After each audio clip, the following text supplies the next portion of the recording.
How's it going, everyone? Welcome back to Syracuse Aviation, and welcome back to another airport update of Charleston International Airport. Today's update is the August 2022 update for Charleston. There's not really a whole lot of changes here within the past month.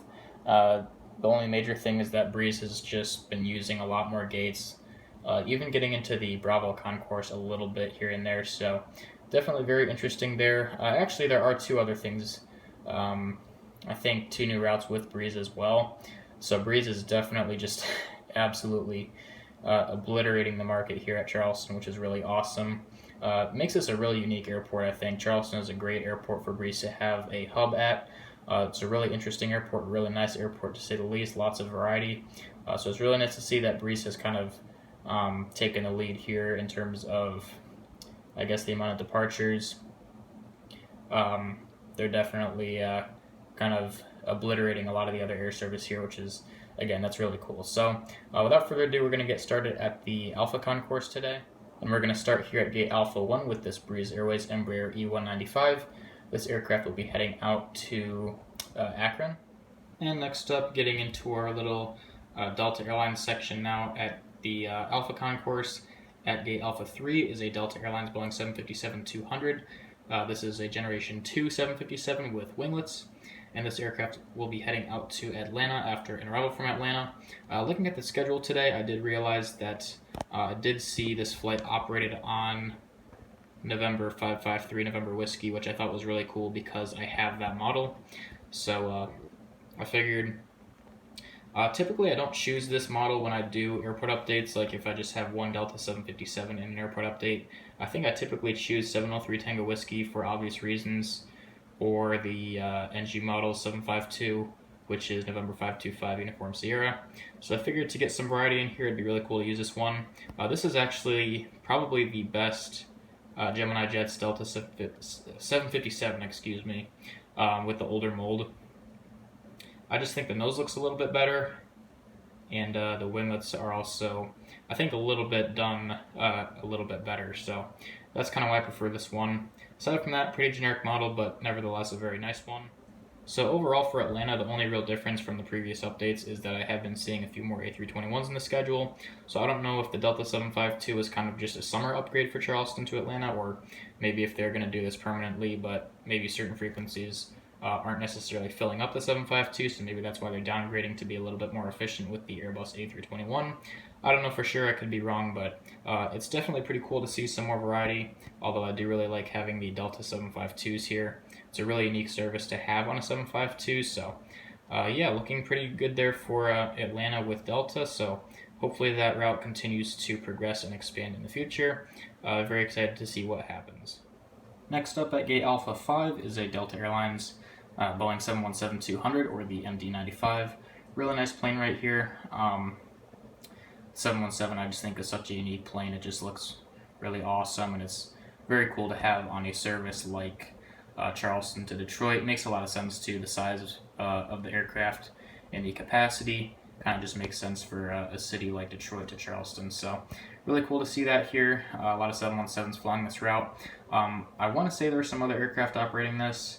I don't know for sure. I want to say there was like some CRJ 900s maybe. Could be wrong on that, but feel free to correct me in the comments if I am. So yeah, once again at gate Alpha 5 we have the Delta 717 heading out to Detroit. And just now taxiing in from New York LaGuardia, we have a Delta Connection CRJ 900 currently waiting for the Breeze Airways Embraer 195 to get out of the way. Then I'll taxi into the gate and pick up its passengers. And I figured, now that you guys have just seen the Allegiant 319 in the corner, this is kind of what I'm doing with the Charleston update now. Is the photos and the voiceover is taking an incredibly long amount of time to do. So I'm not really used to it yet.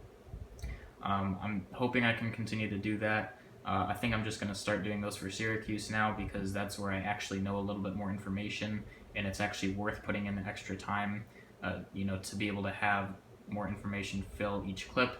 So, as I learn more about each airport, I may start to do that style more. But yeah, this is So I'm doing this Charleston update kind of. I'm going to do the Alpha Concourse, then I'm going to take this all apart, set up the Bravo Concourse, and kind of put them together. So this was actually Syracuse was set up here.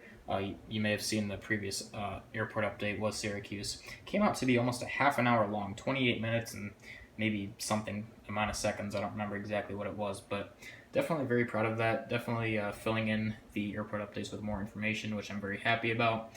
Definitely hoping you guys enjoy it. Excuse me, I'm getting kind of tongue twisted now. So yeah, this is the Alpha Concourse at Charleston, and then this would be the Bravo Concourse at Syracuse, just kind of offset. So we have a crap ton of models, as well as jet bridges. Looks like this American 738 is about to do a stall takeoff out to Charlotte, maybe. So yeah, that's definitely a little interesting little portion of today's update. So anyways, getting back on track. This, I think Delta may use this, but when I looked at the schedule, Delta was just using Alpha 1, 3, and 5. So this is Alpha 4. I think if I saw some Delta flights taking place out of Alpha 4, I would have included them here. So hopefully they start to do that more. I think what would make more sense, well, maybe not necessarily make more sense, but what would definitely be cooler is I think if Breeze stopped using Alpha 1 and just went to Alpha 2, which is their primary gate, as well as Alpha 4, then you could have 2 and 4 have like a nice lineup shot. Then the rest of the, let's see, 1, 3, and 5 could be Delta. I think I mentioned this in the previous update. It's weird going from Breeze to Delta to Breeze, just kind of switching back and forth between airlines. It's interesting, but I don't know if I necessarily prefer it. So that's kind of one thing I hope maybe not necessarily gets fixed, but maybe changes in the future. Or maybe Breeze will just add so many more destinations and they'll have like the whole terminal here. I think that's kind of unlikely for the near future, but we'll have to see how the airport continues to grow and progress. So there's Alpha 4 once again sitting vacant. And now we have a Breeze Airways Airbus A220 at gate Alpha 2. And this aircraft will be heading out to Richmond. Getting into our Bravo Concourse now for today's update, we have a United Airlines Boeing 737-900 in the EVA blue colors at gate Bravo 3. And this aircraft is on the turn-on flight to Newark. And next up at gate Bravo 7, sorry for the shaky camera, this is a pretty tough angle. Just with the way that it is set up.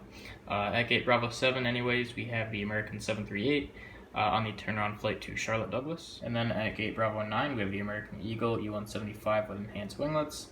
This aircraft will be heading out to Washington, D.C.A. And at gate Bravo 10, we have something a little bit different. Kind of sad if you want to put it that way, but it's not a huge deal. But we have Alaska Airlines 737-900. So Seattle has been downgraded to a 737-800, unfortunately. Still a really good plane to fly that route. It makes sense, but I just don't have a 738 in my fleet. Hopefully I can get one soon, so maybe NG, if you guys want to re-release that would be great. So it's kind of unfortunate to see that they're not getting the 900 anymore. The only really good reason for the 900 is obviously more capacity, so but at least it's on the 800. That's still a pretty good sized plane for a route like this, so hopefully they get the 900 back in here at some point, but we'll have to see what the future holds. So once again, at gate Bravo 10, the Alaska 739 heading out to Seattle. And our only JetBlue aircraft today at gate Bravo 6 is the JetBlue E320 in the Spotlight tail with fence tips, and this aircraft will be heading out to New York LaGuardia. And next up, getting into our final two aircraft for today's update, here at gate Bravo 4 is the Southwest Airlines 737-700 in the Cannon Blue livery, sorry about the shadow, with splits, and this aircraft will be heading out to Baltimore. The aircraft I'm looking at on Flight Radar 24 is November 272 Whiskey November.